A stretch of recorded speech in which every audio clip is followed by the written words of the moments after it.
I'm Chuck Harder. Chuck Harder!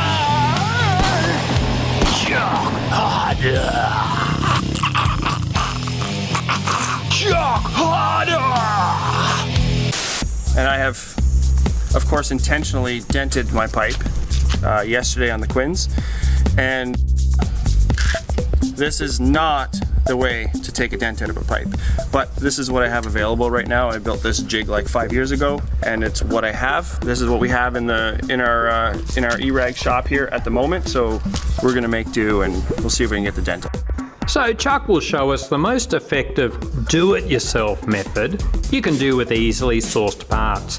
But here are some options from the cheapest and easiest to the most expensive. Oh, and before you start, look, they might be ugly, but even big dents may not decrease performance. You might even get more power. So check before you start fixing it. Just pause to read more. Don't overdo the air pressure. Chuck uses 40 psi. Some guys find even 15 psi will work, with less chance of flying butt plugs around your workshop. Before you heat that dent, make sure all flammable residue is out of the pipe and as much of the carbon as possible. If that pipe explodes and takes out most of the neighbourhood, then your dead carcass could wind up on a terrorist suspects list. Heat works best on steel pipes. If your pipe is made of alloy, nickel, tin, titanium or unobtainium, then don't blame us if the heat cracks or melts the metal.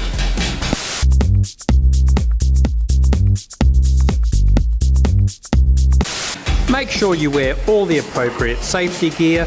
Chuck is so tough, he's only wearing safety glasses. But we mere mortals should properly gear up for this dangerous shit.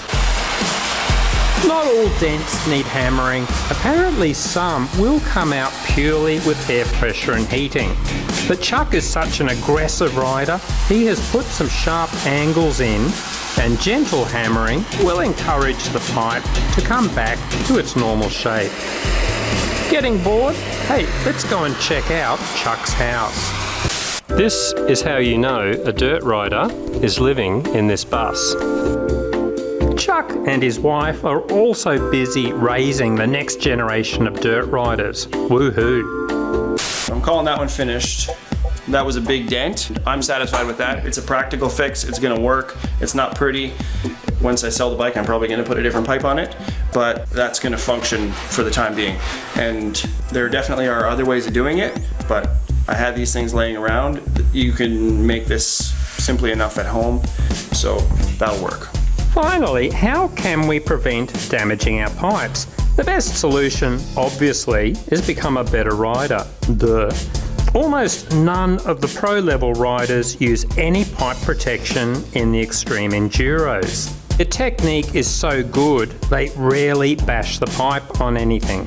But we are all muppets, aren't we? Basic protection is a carbon fibre pipe guard. These work well to prevent damage from small to medium hits.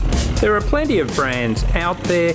If you live in the USA, I found the P3 guard worked great on my old RR300. You can see it got a thorough bashing in my incapable hands. The pipe stayed in great shape.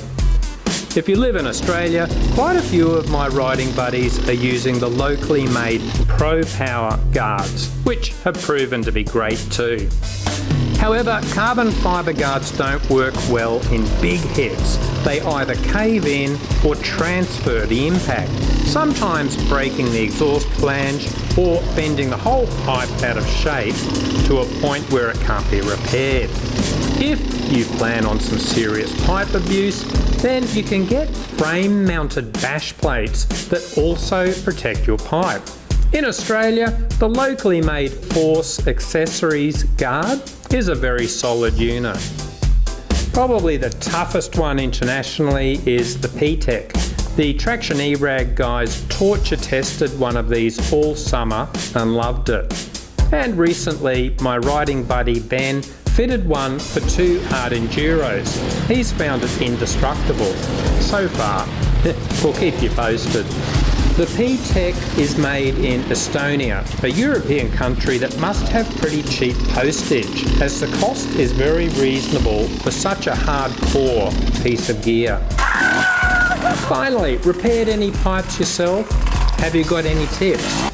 We have only touched on pipe repairs in this vid, so leave your wisdom in the comments for the rest of us to read.